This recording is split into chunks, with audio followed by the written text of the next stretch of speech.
Hello, and welcome back to Everyday Anarchism. I am your host, Graham Culbertson. I have got a wonderful interview for you today with Dr. Liz Morrish about the current state, the current dreadful state of higher education and what that means for the people within higher education.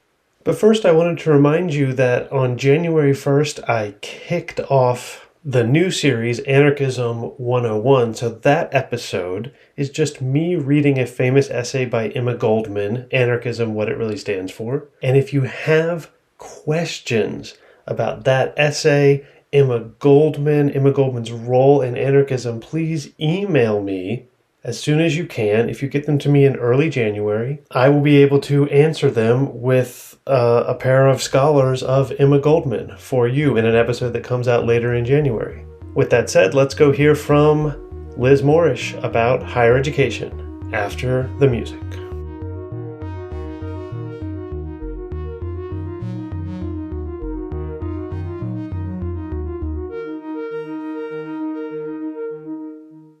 So my guest today is Dr. Liz Morrish. Like me, and also William Deresiewicz, who was my guest for the discussion of the meritocracy. Liz taught in academia, but now works outside of the university system, criticizing its current managerial technocratic structure. Liz co-wrote a landmark book in critical university studies, Academic Irregularities, and writes for a blog of the same name. You can hear her voice, always both incisive and humane, calling for a better, juster university in a variety of places, including at the Post-Pandemic University website and on Twitter at Liz Morrish. Dr. Liz Morrish, welcome to Everyday Anarchism. Thank you, Graham. It's good to be with you. It's a pleasure to be talking to you. I really did, once I found your work, really admired it and thought this is someone that I want to talk to about the structures of the university and how they are inhibiting learning, inhibiting our souls, ourselves. Right, absolutely. Yeah, and we come from two rather different systems, but with similar overall topologies in terms of, the neoliberal undercurrents that have changed the relationships in universities between, faculty and administration, faculty and students, and so on. I'm constantly amazed at how often you can take a history of this and just erase the word Reagan and write in Thatcher or vice versa. And then you get a very, very similar story, despite, as you say, the systems throughout the first part of the 20th century being very different in how they function. But do you know the work of David Simon? He wrote this TV show, The Wire, which became quite famous. Academics love it. No, I don't. So it's a show about institutional corruption in Baltimore, and it made David Simon very famous in left-wing circles. And he came to the University of North Carolina while I was a grad student there, and there were grad students, but it was mostly professors. I was sitting next to my dissertation director, senior distinguished professor, whatever, and David Simon just sort of pointed his finger at the assembled professors and said, "I was in the newspaper business when it was a good job. Before the internet came, the money people, Wall Street, they came and they destroyed the jobs. If you think you are somewhere now that is safe and cozy and they are not going to come destroy your institutions and your good jobs, you are mistaken. They are coming for you." And that was, I think, more than a decade ago. And I have found that his prophecy to be correct. Yeah. And I don't know, do you read the work of Ben Williamson? No, I don't. Critic of ed tech. And yeah, the way that, Pearson is just waiting in the wings, and COVID and the shift to online has given them that boost of, we can help you out with online teaching, and here's a great curriculum based on, the textbooks that we're making money on. And also, can we have a bunch of data on your students and and the way they learn? Because we really want to personalize that.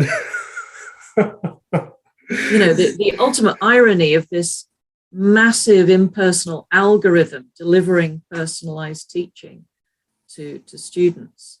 Oh, it is. It is such a beautiful irony. So I mentioned Bill Derezowitz, who I had on recently, and he has written just so beautifully about how the promise of MOOCs is that everyone can have an Oxbridge education, everyone can have a Harvard education, but in fact, MOOCs will just replace a certain amount of middle class education right now and replace it with something algorithmic and impersonal. And you're precisely right. They'll say, "Oh, it's personalized. We've written an algorithm that can grade your papers." And there's a certain grouping of people that view this as a progressive good, right? Not everyone can go to Harvard, but everyone can take an online course from Harvard that doesn't involve any contact hours with a Harvard professor. And Derezowitz says, and I agree with him, what makes Harvard valuable is the connections you can build with those people. So the Harvard education without the connections doesn't matter how much cheaper it is. It's just a way to prevent people from getting the education they need. And the talk is all about unbundling modules. Who needs to pay for this excessive architecture in the widest possible sense? But, literal architecture. Who needs the lazy river? Who needs the climbing wall? When actually what you want is the module, the credential, the badge, as they now call it. And they're kind of coercing a lot of universities, particularly middle-tier universities, into trying to do this. And it comes, the government impetus in this country is coming via a lifelong learning kind of credit account. So everybody is entitled to, 3 years of higher education in this country to be taken at any time, to start, to stop, individual modules, credit accumulation through your life.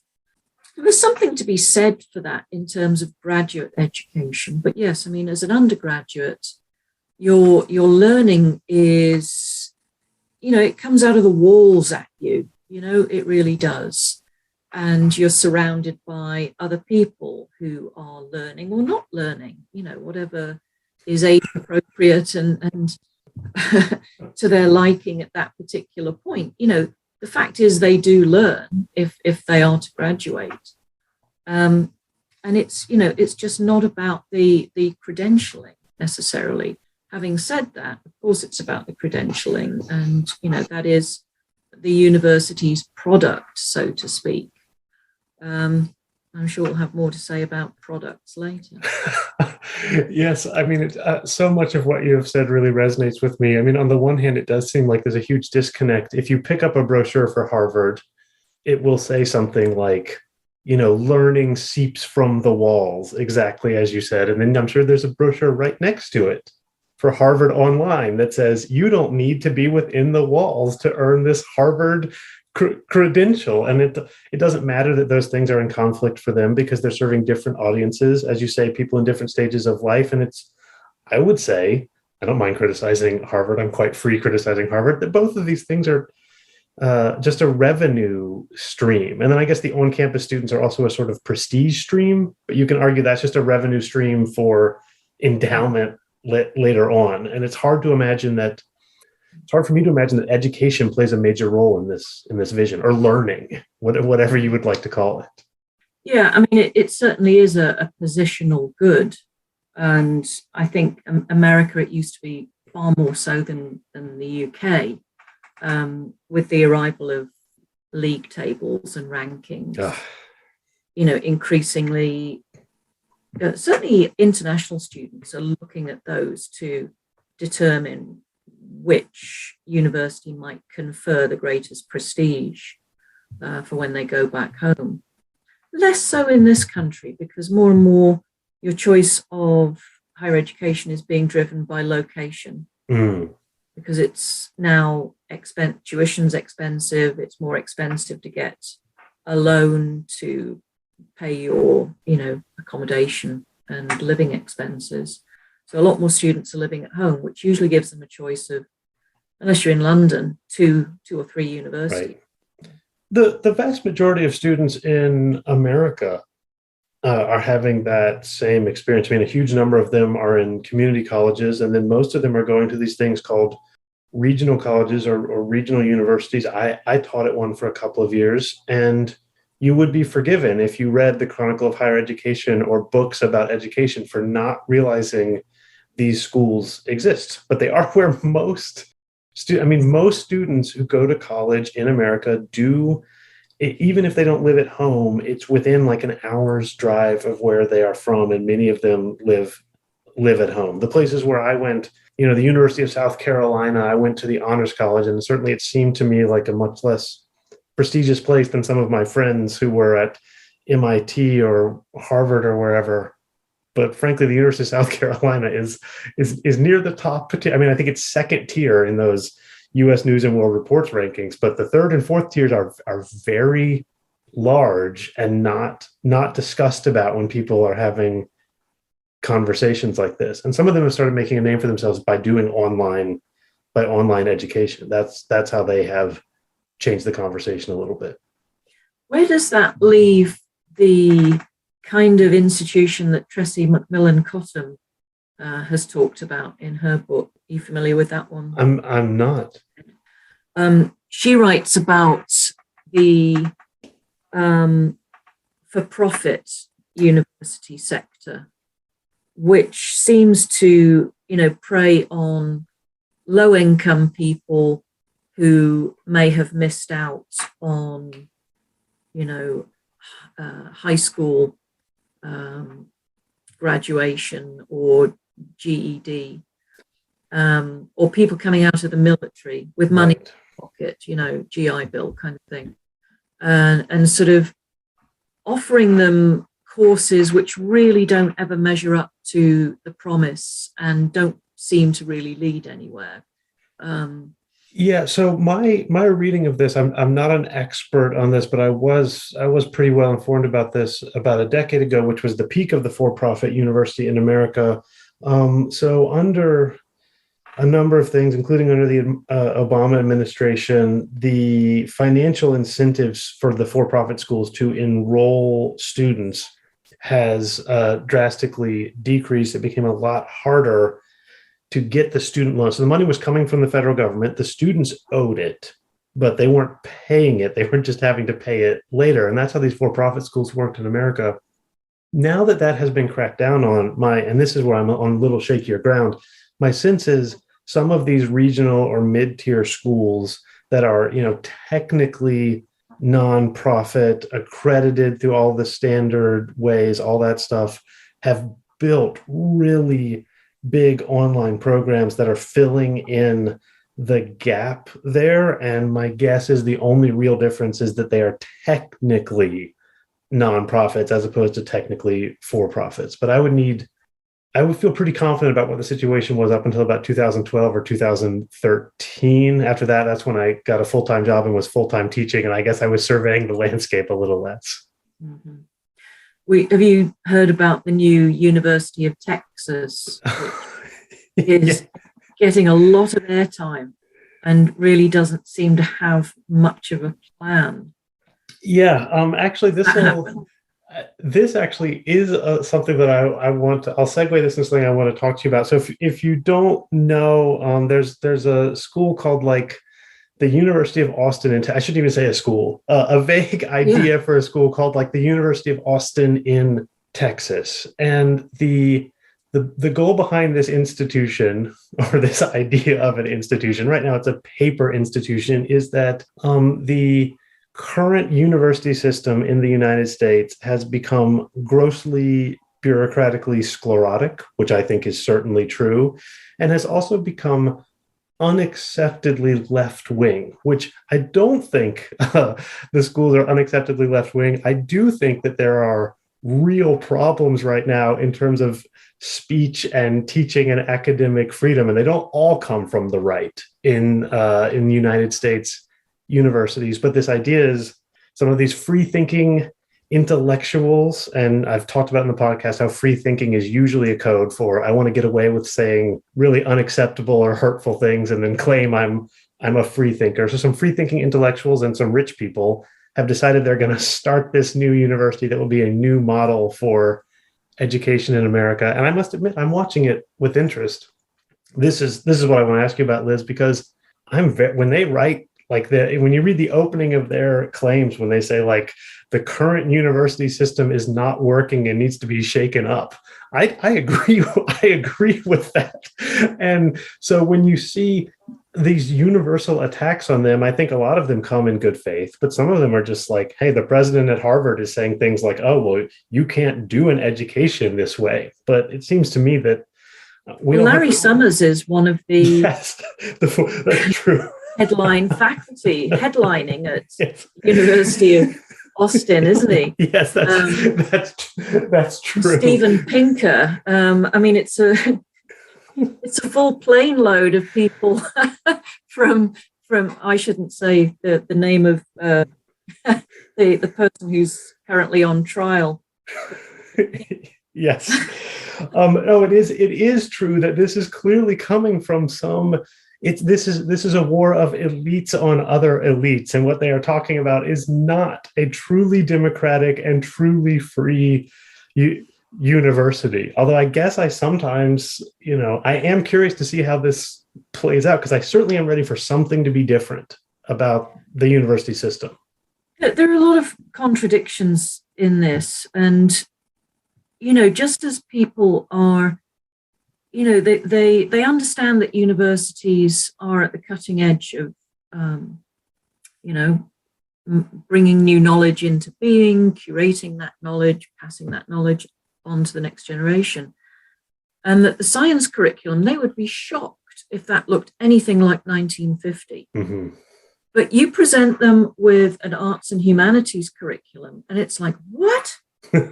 Where's the classics? Critical race theory? Where did that come from? I never heard of critical race theory. Nobody taught me about that. Feminism? What's that? And they just expect arts and humanities to be frozen in time, and librarians to perhaps dust the books occasionally. But nothing should be progressive, even in the sense of linear time.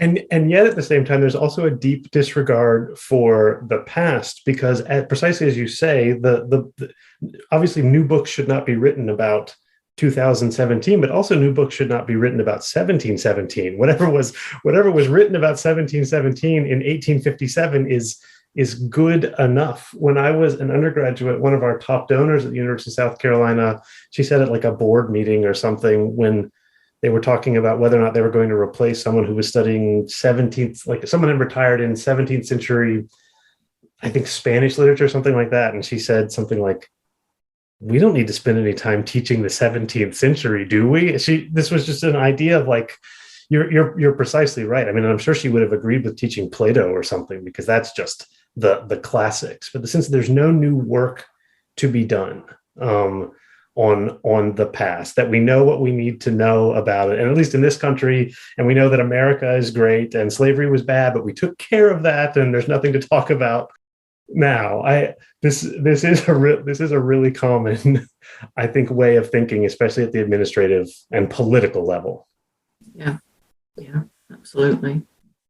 But then, so then the question is, what do we do about it? I certainly don't believe in the current university system. If you removed like political influences, I don't trust the current people who are running the universities to fix it. In that sense, again, I'm sympathetic to this University of Austin thing. There is a problem. Things are out of whack.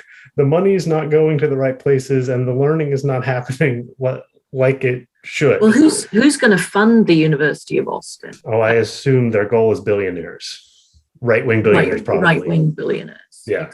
Exactly. Yeah. And there you have the problem. Are they going to have real academic freedom?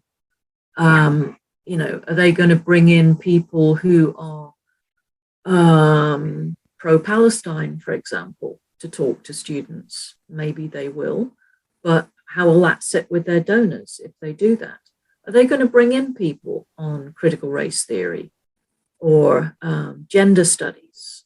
Are they going to bring in Judith Butler for a guest lecture? Would Judith Butler even go? I'd be happy to Um, go along, but uh, yeah, sure. Why don't they invite me? I'll come and teach a course on anarchism. Somehow I don't think that's what they have in in mind. Um, but also, I mean, if this is a school of, liberal arts, philosophical inquiry, how does that sit with the current pressure for higher education to be much more vocational and economically led, or market led even? Not the same thing at all, but you know what I mean. yes, well, this is where I would bring Graeber in and say, I'm not sure that matters that much because it really is all I mean, I'm convinced by Graeber that most of the white collar jobs in a developed Western economy like the UK or America are not are not really necessary. So this sense of, will these people be learning anything at the University of Austin? Well, I'm not sure that they're learning anything at the current institutions they're going at. Precisely as you say, they need this credential, and then they can get this job, and the job will have some title like business analytics, and no one knows what that means. And clearly, Project manager in this country. Everybody's a project manager. project manager, yes, and I don't think you need a 4-year or 3-year degree in business to be a project manager, but you certainly don't need a 3-year degree in art history to be project manager. But my sense is, what does it matter if you're just going to be a project manager anyways? You might as well major in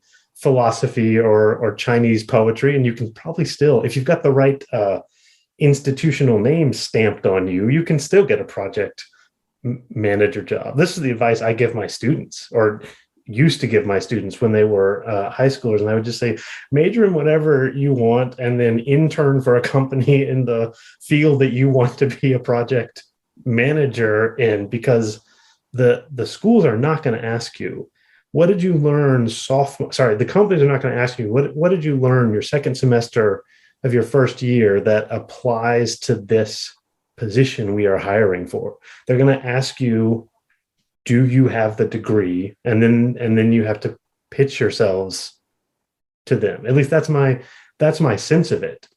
And so when people say, oh, well, what are we going to do with these philosophy majors? Well, they're going to be doing bullshit jobs just like the business majors are doing bullshit jobs. So does it really matter? But that has not trickled down to the students. They are still feeling enormous anxiety that they have to major in the right things to get the right kind of job, because it is a brutal economy out there for people who do not get the right kind of job.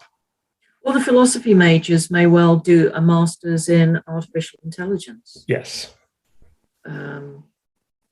Or the speech majors may do a master's in speech and language therapy.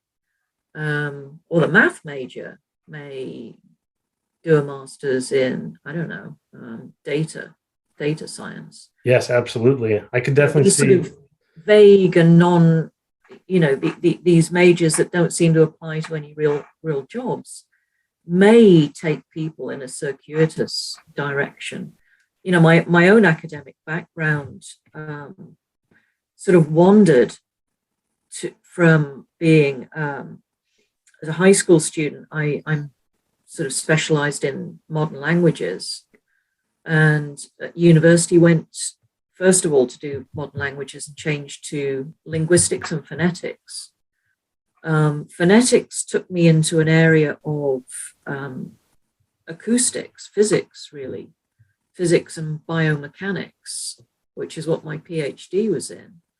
But then ended up teaching linguistics and phonetics and got into discourse analysis quite late on, sort of in the 90s. And that took me to where I am now, which would be critical university studies. So, just because you major in one area, that doesn't determine your life course or interests. Oh, I completely agree with that as well. The problem is convincing. I mean, who do we have to convince? We have to convince the students, their parents, the policymakers at the university, and the policymakers outside of the university, the political and regulatory policymakers, that the path that you just outlined, Liz, is is the goal of education. I completely agree, but I despair. I despair of us convincing anyone of this. And this is one of the things I wanted to ask you about. I fear that the way to convince them is to say, oh, we did a study and we found that 37% of philosophy majors are out earning business majors after 7 years. Therefore, now that we've got these numbers, we can actually justify a philosophy major based on the economics. And that is precisely not how I would like to justify it. But funnily enough, I've got exactly the figures that would show you that. I don't know if you know these guys in Britain. They're called Wonky, W-O-N-K, Wonk, H-E. No. And they're terrific. They have some of my, critical university studies tweeps would not agree with me. But anyway, they are very good in handling the data and being critical of government policy with that evidence. Mhm. And one of the data sets they produced about a year ago, I think, was they took every single undergraduate course and master's course in Britain across all the universities and plotted, I think it was graduates, it was graduate salaries, sort of almost immediately after graduation. And what it shows is there are a hell of a lot of business majors down in the bottom left hand, very, very low on graduate salaries, and some way high. I mean, Oxford economics is a much better degree to take high salary than business ever is. But also there were a heck of a lot of English degrees that took you to a high earning occupation. Not that I'm advocating that as any, symbol of quality, imprimatur of high quality education. But it was just, this utterly blows away this false argument that if you do arts and humanities, you're stuffed.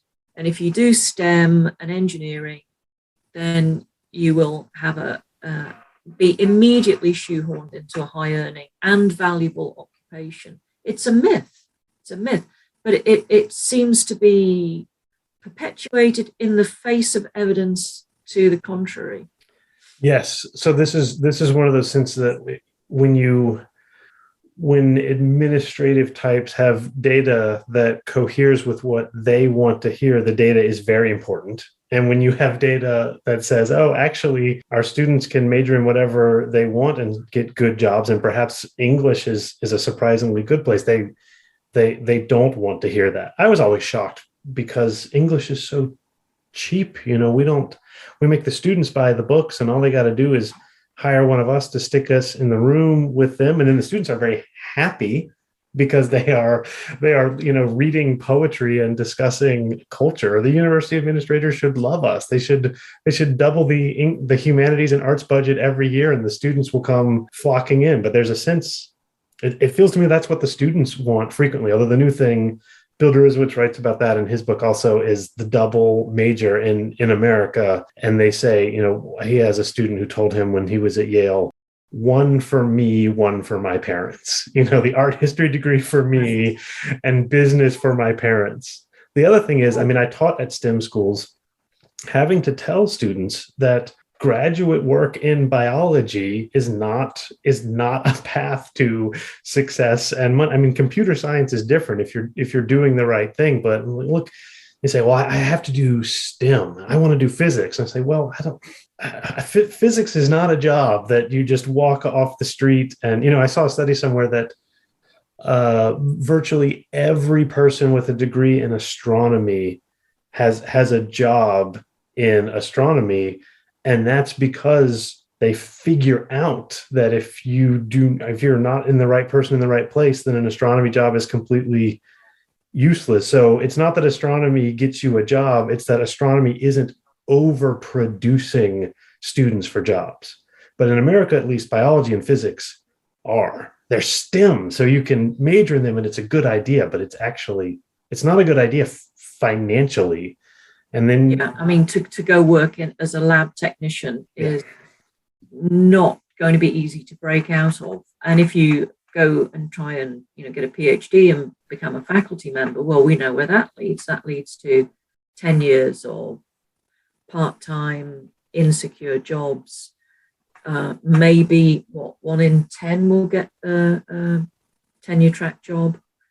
But the attrition rate in science and the way people are treated and the kind of evaluations that you're subject to, which are entirely numerical now for science. It's your citations, where you publish, journal impact factor, and your H index, and end of. It doesn't matter if you're a great teacher or a great mentor or even a great scientist, frankly.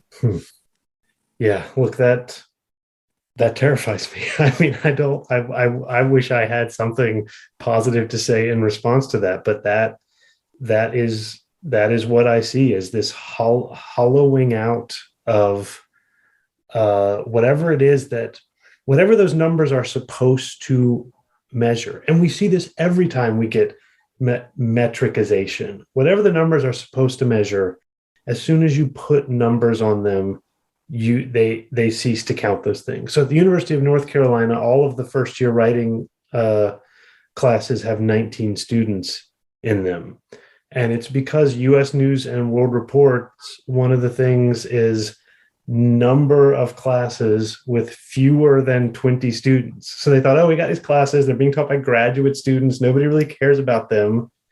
They should be relatively small, but let's make them 19 instead of 22. There's not actually a difference between 19 and 22 in the classroom, but as far as the metrics are concerned, there's a huge difference. So once you're counting these things, that's all you're counting. Once you're counting journal impact score, the goal of journals is not to do science, it's to, quote, impact score. And that seems to be perverse. It's, it's terribly hard now to figure out a way to develop your academic profile, because certainly when I was a younger scholar, you would look for some niche journal for your first publications. Right. And, publications coming out of your dissertation, say. But now, you're being judged against the same criteria as a distinguished professor. So what's the journal impact factor of that journal? Well, 0.5. Well, don't publish there then. Slog away until you get something published by, I don't know, the Journal of Linguistics or the Journal of Sociolinguistics or whatever it is. And that's really not how you should be bringing younger scholars on. They should be developing a sense of what a journal article is and what makes it publishable. And, maybe finding people to work with, as well as getting good feedback from those niche journals. And it seems that we're no longer giving them that leeway to develop themselves over about 10 years. That's really what you need to be hitting the great heights. So what do we do? Create the University of Austin, Texas is not the answer, right? So what? I think what we do is what a lot of people are doing, which is saying, this really isn't for me.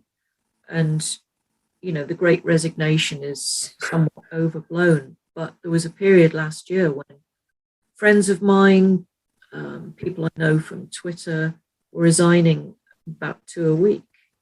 Just, I've had enough of this. I really hate. And it's about hating the way that they're evaluated, which is also about feeling underappreciated, as if they will never get out from under, that the metrics are coded in such a way that you will always be found wanting on one or more measures. And that offers a way in for the administration to say, well, you're not getting grants, but here I've got some great publications and some great citations. But, if you're not bringing in grants, you're not valuable to the institution and you're underperforming. And, I was in a situation where I wasn't a full professor, but most of my friends were. And a full 30% of them were put on performance improvement plans, which meant that they could be downgraded, have their professorships taken away from them. if they failed to so-called improve. And, you know, they all had international reputations. Otherwise, they would not have been promoted to those positions. They were all respected scholars, books published with, you know, Cambridge University Press, Stanford University Press, Duke University Press. And here they were being told they really weren't proper professors because they didn't have grants. But it's like, well, we're in arts and humanities, you know, we don't need a collider. Yes, but you're thieving from the institution if you use, you know, your workload time to do. Well, I don't. I do it at weekends and evenings. No argument cut through. They regarded you as stealing from the institution if you didn't bring in something equivalent to your salary. And it was essentially being like an indentured worker. Mm-hmm. You were working literally for your office, you know, your private office. You were supposed to bring in enough money to defray the expense and the inconvenience of employing you. Now, you know, what greater insult can you offer an employee? You know, it was just awful.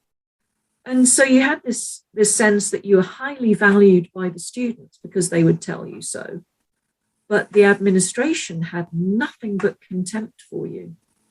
This is, I mean, what's remarkable about the story you just told, Liz, is that that story basically mirrors mine completely, except it had nothing to do with grants. It was a totally different system. It was primarily a teaching job, but it was the same situation. I was put in a, you know, performance improvement situation and told I basically had to sing for my supper. And if I didn't, that was the end of my time there. It was completely contemptuous from the administration and the students. You know, the students found out about it, not from me, but through colleagues or alum. And the students would come to me and say, like, they can't do this to you. This is wrong. You're so valuable.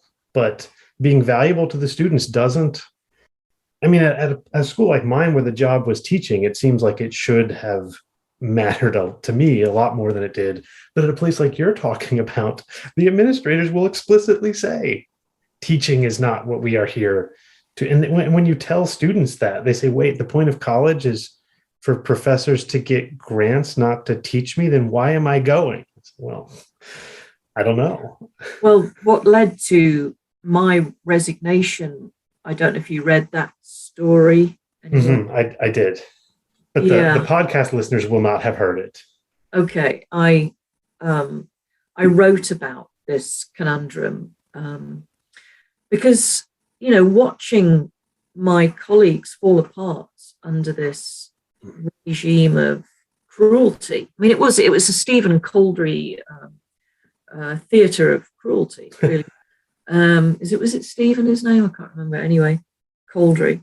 And, you know, grown men, grown women, full professors weeping in my office on a daily basis. And that had an effect on me because their mental health unraveling, the stress on me was awful. And came about that, you know, one of my colleagues, close colleagues, fell sick and wanted the students to know what it was had led to this sort of catastrophic collapse of, you know, body, soul, mind, confidence, everything. So I went to the class to explain to them that their lecturer was ill and was going to be away for quite some time, in my estimation, and exactly what had happened. So, you know, the pressure on them to get grants, to publish in high quality journals, and that whatever they did, it was never enough. There was some other target that was installed that they would inevitably fall at. And however good they were, and this was somebody that they absolutely revered as knowing their stuff and being supportive and being a fantastic lecturer. And they just couldn't believe the way that this person had been treated. And, you know, as I started to tell the story, I was sobbing. I was sobbing at this point. It was the most cruel, unorthodox, unnecessary thing I'd ever seen. And, you know, the warmth of the students and, are you all right? And, you know, please pass on our love and best wishes to the colleague. Anyway, I went home and I wrote a blog piece about it, and about the stress on lecturers and just how this results in mental health difficulties and absolute collapse. But it wasn't specific to any one institution, because as we know, you know, you can Google it and come up with any number of stories exactly the same. And I had referenced these, hyperlinked them in the piece. It was clear. I didn't mention any one institution. I mentioned, you know, brought in quotes from people from across the world, actually, and published it on my blog. And it was one of those wonderful things where, you know, you just watch your Twitter retweets going around like a slot machine. I was like, oh my God. Anyway, you know, the Times Higher, which is our chronicle, picked up on it about a day or two later. Can we publish it? Sure, go ahead. And unfortunately, they did, you know, put my institution underneath, which Right. I could have objected to, but, you know, it's like, why should I? You know, I wrote the piece. That's my credential. That designates me as a scholar. And I got an email about 8:00 one night. You know, you're required to have an interview with the Pro Vice Chancellor, and I knew exactly what it was. You know, did you write this? I did. I said, and it's had 100,000 hits on my blog, and it's been trending for 4 days in the Times Higher, and you're the first person who doesn't like it. That's lovely. So that didn't win me any favor. So they threw the book at me, and I ended up with 2 counts of gross misconduct. They charged me with 3. That it was, let me try and remember. One was violating confidentiality, which I hadn't done because I hadn't mentioned anybody's name. Nobody could be identified. So that one did fail. But bringing the university into disrepute, well, you know, the thing was, I had an email between me and the editor of the Times Higher, or the editor that I was working with, saying, please do not edit this piece to appear as if I'm being critical of the institution, because I wasn't. Wasn't intended. So I had that email, face the evidence that I had never intended to bring the institution into disrepute, and indeed had not done because it had not been named in the piece. Oh, but it had the potential to do. So that was enough to convict me. Oh, and the other one was dereliction of duty or some such, because I had frightened the students. I was charged with frightening the students as well, because I had told them I was worried about their mental health under Right. the strictures of teaching of COVID. And they said, well, I actually had to do training on emotional quotient. I had to do EQ training to make sure that I didn't frighten the students in anymore. So it was like, you know, Bob is talking to Nancy, but Bob isn't listening. What did Bob do wrong? And I had to take that training because I had told students that the burden was too much for them to bear under the pandemic. I mean, I had a student at that time, I didn't know it, who's was the sole caretaker of their grandmother who had cancer and was trying to do this full-time teaching, this full-time learning load. So when I told the students, I thought they were overburdened and in danger. That seemed not to be lacking in EQ. That seemed to be the kind of thing that needed to be said. But I got a classic managerial training out of it so that I wouldn't frighten the students anymore. Yeah, I mean, that was the point at which I thought, well, you know, I don't want to sit here and play gotcha games anymore. I don't want to spend the rest of my career doing defensive driving, because it was clear it wasn't one piece that they didn't like. It was the fact that I had a blog and I'd had it, and they could see where I was going with it. I thought actually that blog's quite important to me.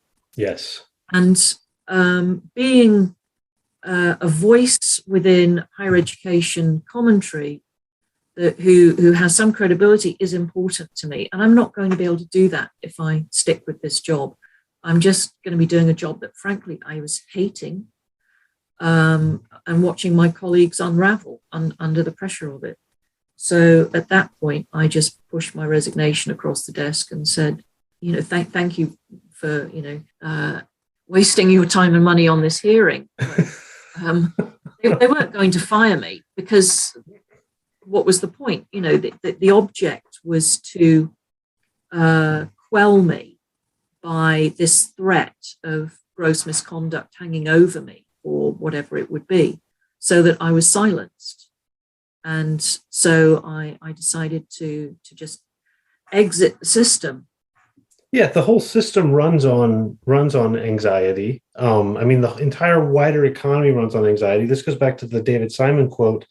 There were a few nodes where people did not have to be as anxious, and being an academic was one of them, in the sense, at least, of if you knew that if you were producing what you needed to produce. I remember when I was on the job market, someone said, "Okay, Graham, if you get a tenure track job, you need to get one book published, and then you will get tenure." That was just the rules. And in the past decades, there have been people who had 2 books published and didn't get tenure. So the anxiety has come for the academics, and the managerial types love it because it gives them more power. They can call you into this meeting and say, like, we don't like what you did. You may or may not have broken any rules, but there's plenty of leeway. We get to interpret the rules, and we can take away your paycheck, your life, your security, because we don't like what you did. And that's sort of the end of the story. And there may be shame, humiliation, and cruelty involved, but there doesn't even have to be. Certainly if you ask them, they will say there's no shame, humiliation, or cruelty involved. They have just crunched the numbers and determined that you have done X points of damage to the reputation of the university. It's a business matter, nothing personal. Yeah, and that's right. And it is nothing personal to them. Replaced. That's what hurts the most, though, is that it's not personal to them. It's personal to me. It's my life. Well, it's not. You're not a life to them. Yeah, if you met them in the street, they would be lovely to you. That is their job. And I don't know how they sleep at night, but you're just a widget that is, a duck that is no longer laying eggs, and it's time to get rid. But it's nothing personal. No, it's and in the States, Wisconsin and Georgia are now going for post-tenure review. Mm-hmm. Actually, is no tenure at all. Yes, Florida has moved in that way as well. It's again, this is the prophecy coming true. There is no security. There is no security unless there seems to be pretty good security for provosts and presidents. The Chronicle had a story this morning that president salaries went up even as cuts were happening all over the country. So the people who are unable to see the damage they are wreaking on the lives of people who work at the university are themselves not exposed to those same forces and pressures. Hobbes says that the trade-off for the Leviathan is that everyone gets peace and security, but not the king, because the king is in this state of nature with the other kings. And in the university, it's precisely opposite. The presidents get to go eat together and golf or whatever it is they do, and then everyone lives in a state of nature underneath them. It's a reverse Leviathan. Right. Which was not supposed to be the deal. So the message then is to go into administration. Yes, that is the message. Try and get an MBA from Harvard or a doctorate in education and parlay that to be a university president. We have solved the problem, Liz. Great. You don't need any Harvard MBA. The doctorate is it's like a professional doctorate in leadership. I believe they call it educational management in the UNC system, a doctorate in educational management. So yeah, I haven't started mine yet, and I don't intend to.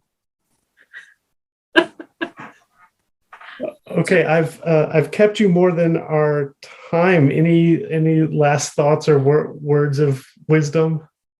Well, Yeah, I mean it's a sorry story, and nobody has the answers, except I would hope to, as you were saying in your very kind introduction, make the university more humane and build it around people so that we're no longer just data points, but we are real bodies who fall apart, who have tragedies, who occasionally need to be somewhere else apart from on campus, uh, who, may at one time have flashes of inspiration to do research, at other times not, who will always be committed to students, but their careers should unfold according to a self-generated wish list, rather than somebody saying, you're at year 15 of your career, you should have hit this landmark. Why have you not? You have to, come up with an explanation and a plan of how you're going to achieve it in the next 6 months. That is just an awful system to be working with.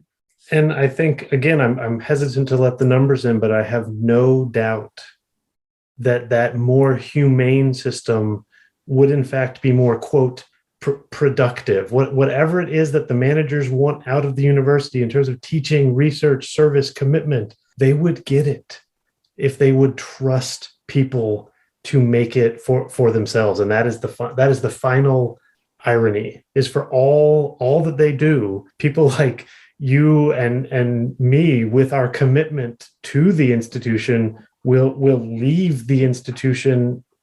And if we had remained, that would have actually, been better for them. I truly believe that, but that's not something that I've found a way to tell them. And I'm very scared to do it with numbers. I don't want to do it with numbers. No, absolutely not. Or if you do it with numbers, because, realistically is the way the world is moving. But for heaven's sake, give people a longer lead time. Evaluate them in 5-year chunks, which I guess I'm saying is like post 10-year review. But, give people some sense of where they should be 5, 10, 15 years into their career, but don't hammer them over the head if they don't absolutely hit every single landmark every single year.